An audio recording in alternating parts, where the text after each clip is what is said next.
노숙자 텐트촌 정화 작업이 오늘 LA 한인타운에서 진행됐습니다. 노숙자들을 LA시 정부가 마련한 숙소로 이주시키는 작업인데 오늘 하루 이주한 노숙자들은 30명에 달합니다. LA의 고등학교에서 집단 괴롭힘을 당하던 여학생이 가해 여학생과 맞서 싸우다 숨지는 사건이 발생했습니다. 전학 온 지 8개월 만의 일입니다. 법무부가 애플을 상대로 반독점 소송을 제기했습니다. 돈을 더 많이 벌기 위해 독점적인 힘을 행사하고 있다는 것이 이유입니다. 뉴욕시의 한 집주인이 불법 점거인을 내쫓고 열쇠를 바꿨다 경찰에 연행됐습니다. 주거 권리에 관련된 현행법 때문인데 집주인은 억울함을 호소하고 있습니다. 대선을 앞둔 바이든 대통령이 60억 달러 규모의 학자금 대출 탕감 정책을 발표했습니다. 젊은 층 표심을 잡기 위한 전략으로 풀이됩니다.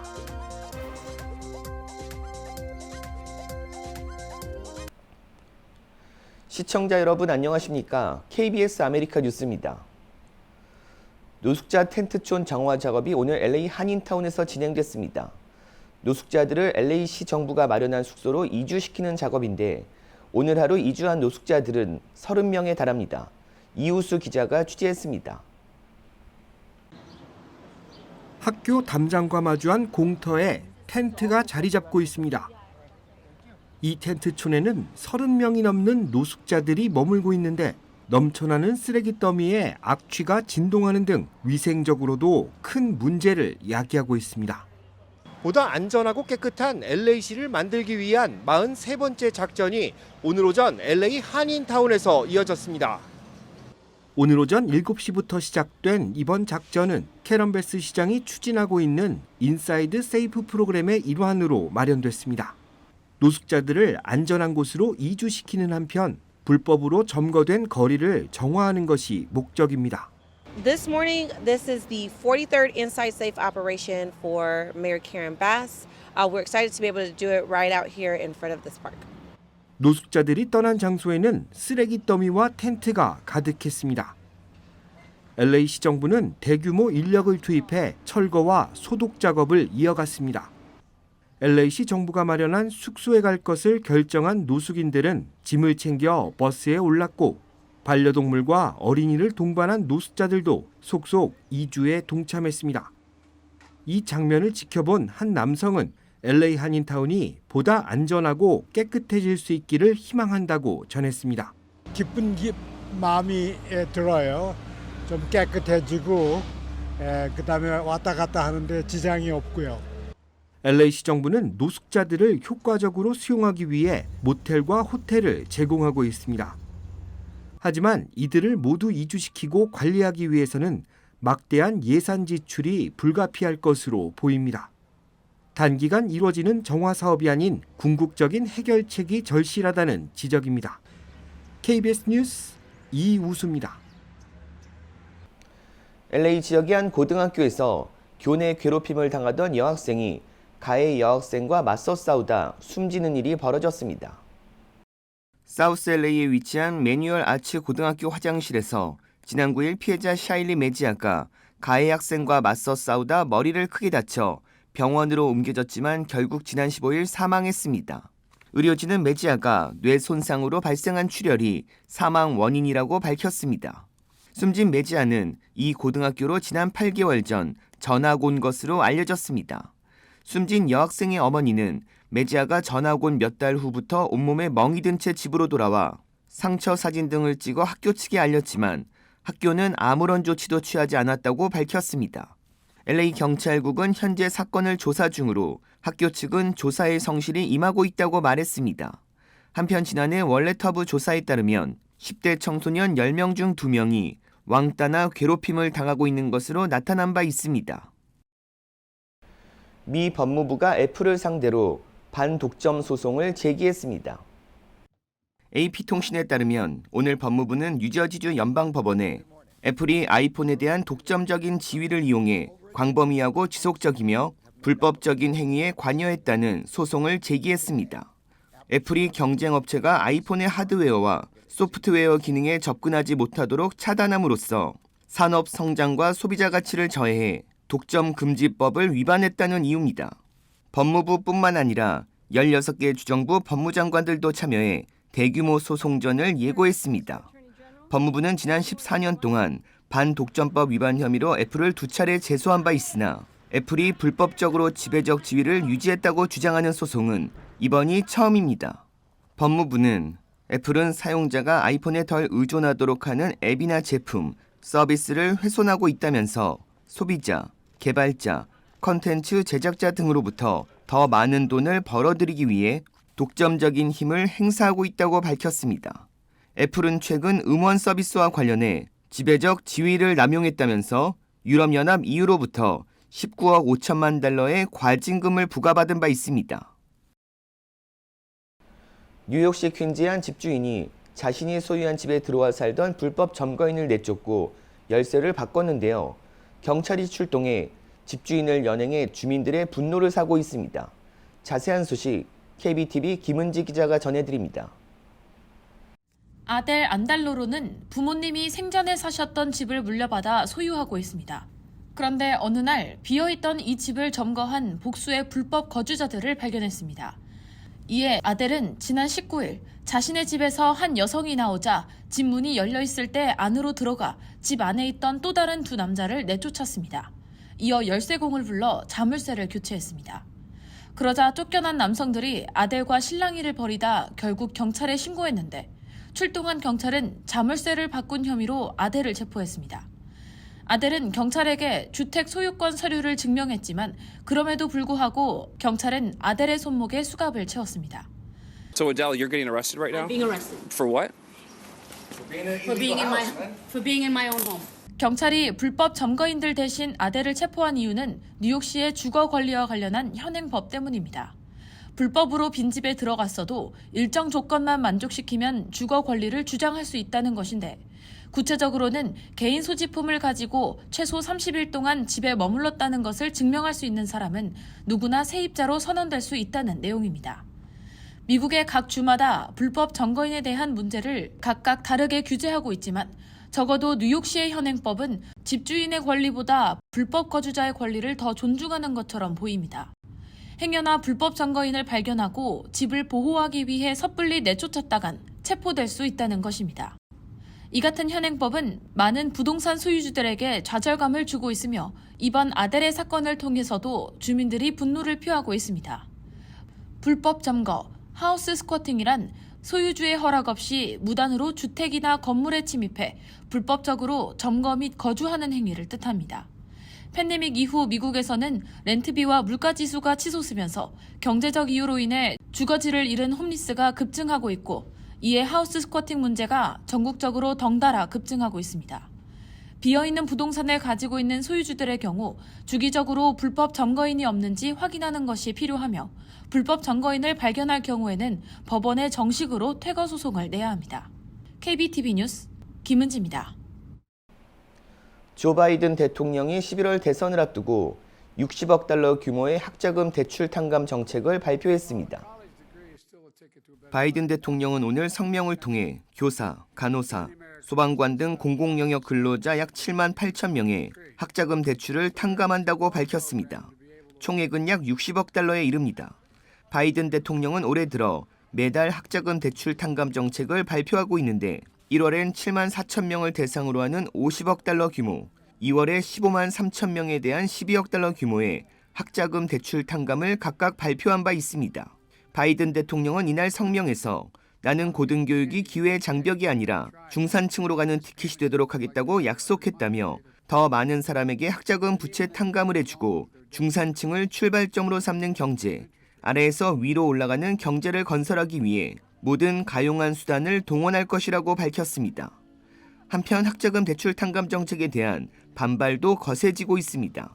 대학에 진학하지 않았거나 대학에 입학했어도 대출을 받지 않은 경우 대출을 이미 갚은 사람들과 형평성 문제가 발생한다는 지적입니다. 여기에 대졸자와 고졸자 중 대졸자를 정부가 더 우대하는 제도라는 점에서 논란이 일고 있습니다. 벌레와 쥐가 발견됐다는 이유로 벌점을 받는 식당들이 여전한 가운데 상당수가 한인 사회에서도 잘 알려진 유명한 식당이라는 점에서 경각심이 요구되고 있습니다. KBTV 전상희 기자가 보도합니다. 미주 중앙일보가 뉴욕시 보건국의 브롱스, 브루클린, 맨하탄, 퀸즈, 스테튼 아일랜드 한 식당 위생 등급 현황을 분석한 결과 C 보류 상태의 식당이 여전한 것으로 집계됐으며 상당수는 쥐와 해충 문제를 지적받았습니다. 이들 중 상당수가 한인 사회에서도 잘 알려진 유명한 식당으로 밝혀졌습니다. 맨하탄의 경우 유명한 쥐 업체 등이 쥐가 관찰됐다는 이유로 C등급의 이름을 올렸고 퀸즈에선 C, G 업체 등 유명 식당이 같은 이유로 C등급 판정을 받았습니다. 특히 유명 쥐 식당의 경우 살아있는 쥐 흔적이 감지된다는 지적을 받았습니다. 벌점 14점 이후부터는 보류 신청이 가능한데 이는 사실상 꼼수로 여겨집니다. 재검까지는 등급을 숨길 수 있기 때문입니다.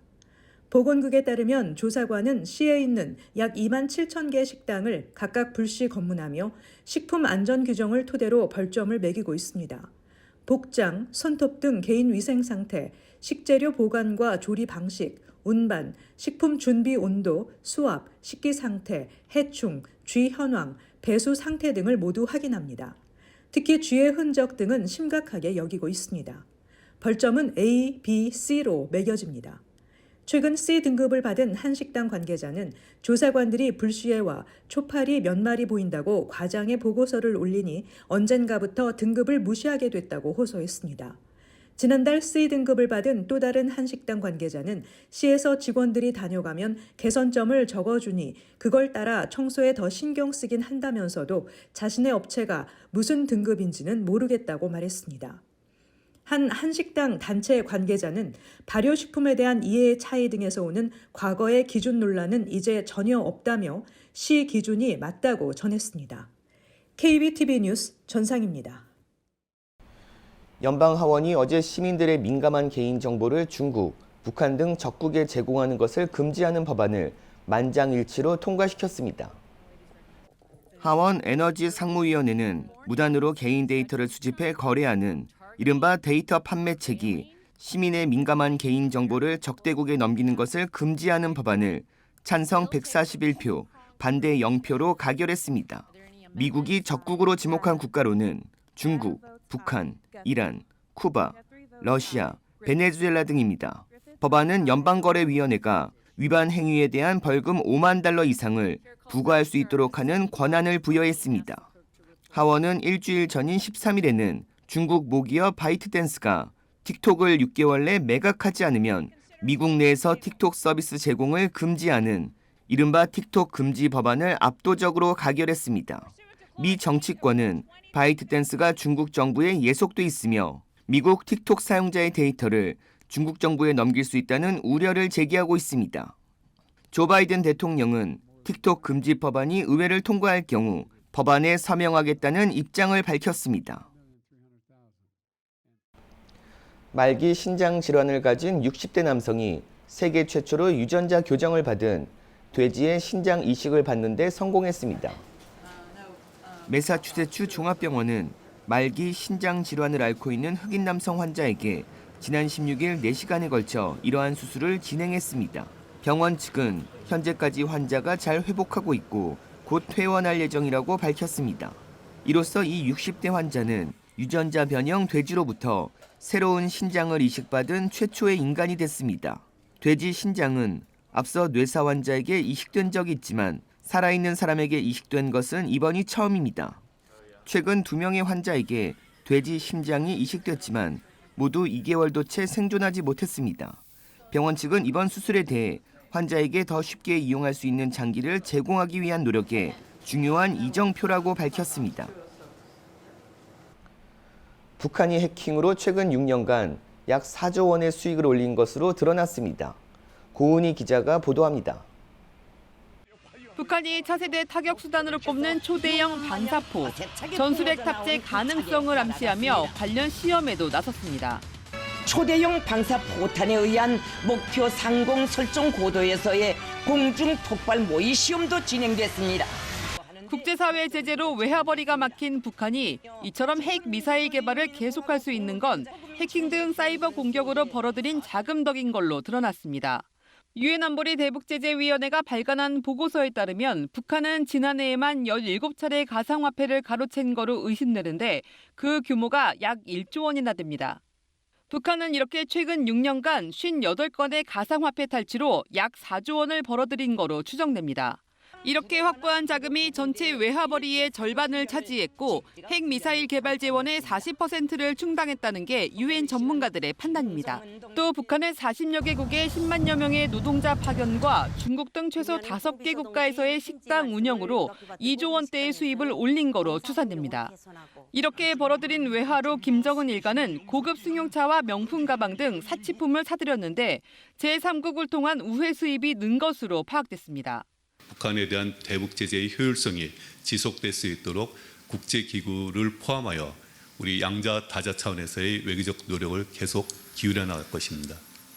이번 보고서엔 북한이 우크라이나 전쟁에서 러시아가 쓸 무기를 수출한다는 정황이 담겼지만 안보리 상임이사국인 러시아가 관련 의혹을 부인하고 있어 제재 위반 결론을 내리지는 못했습니다.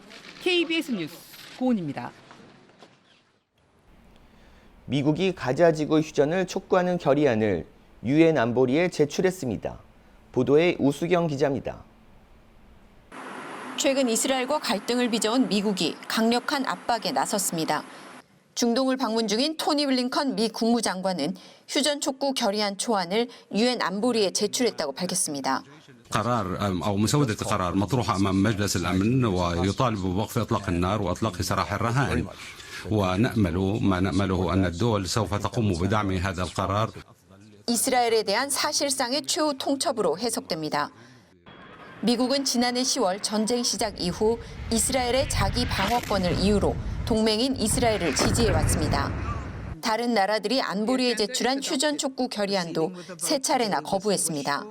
하지만 9호 트럭 참사 등 민간인 피해가 커지고 국제적인 비판 여론이 높아지면서 최근 이스라엘과 갈등을 겪어왔습니다.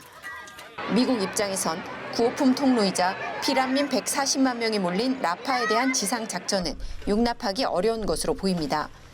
하지만 네타냐후 이스라엘 총리 입장은 강경합니다. ובשעה שאנחנו נערכים להיכנס לרפיח, וזה ייקח קצת זמן, אנחנו ממשיכים לפעול בכל העוצמה. 미국은 이미 해상과 항공 등 여러 경로로 가자 지구에 구호품을 보내고 있습니다. 미국이 결국 휴전 촉구 결의안까지 꺼내든 배경에는 이대로 전쟁이 계속될 경우 오는 11월 대선에서 아랍계 표를 얻기 어려울 거라는 계산도 깔려 있는 것으로 보입니다. 두바이에서 KBS 뉴스 우수경입니다. 메가밀리언즈 이번 주 당첨금이 9억 7,700만 달러까지 치솟았습니다. 내일 추첨되는 메가밀리언스 1등 당첨 금액은 오늘 기준 9억 7,700만 달러로 미 역대 복권 중 10번째로 큰 금액입니다. 1등이 지난 3개월 넘게 나오지 않아 당첨금이 오르면서 내일 추첨일을 앞두고 금액은 더 오를 전망입니다. 메가밀리언스는 1에서 70 사이 숫자 5개와 1에서 25 가운데 숫자 1개를 맞춰야 1등에 당첨됩니다. 한편 파워볼 복권도 1등이 나오지 않아 새 당첨 금액은 7억 5천만 달러까지 치솟았습니다. 뉴욕주 감사원장은 소상공인들 가운데 소수민족이 26%를 차지하고 있다고 밝혔습니다. KBTV 기련민 기자입니다.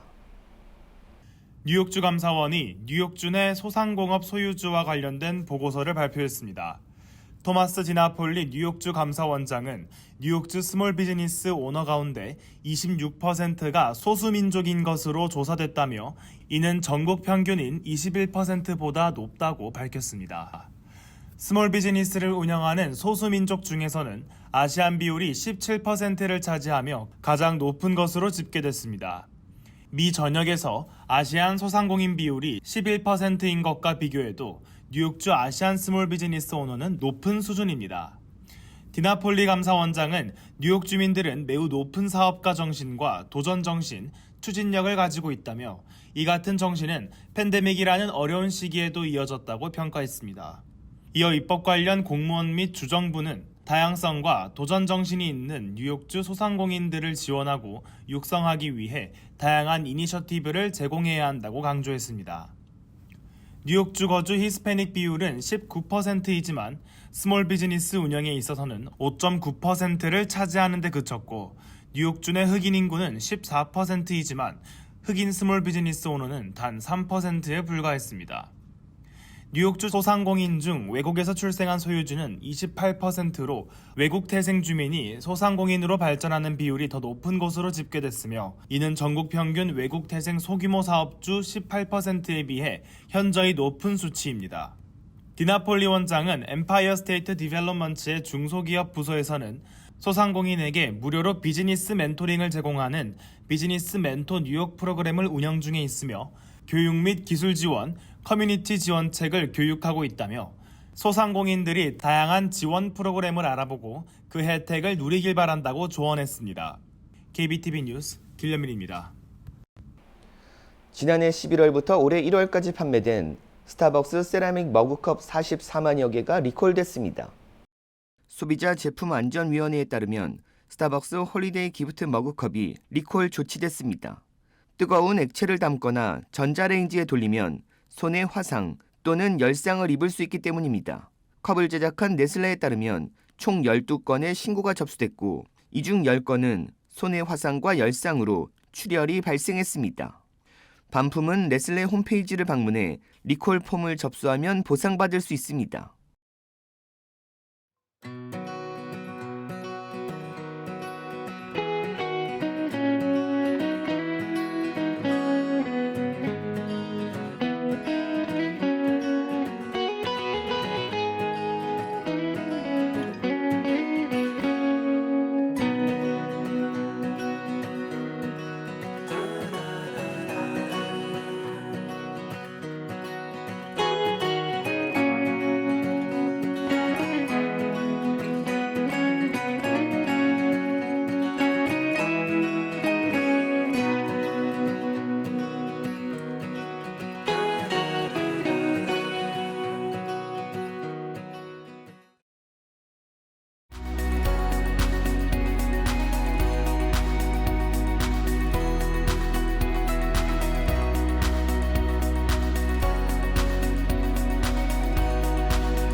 KBS 아메리카 뉴스 마칩니다. 시청해 주셔서 고맙습니다.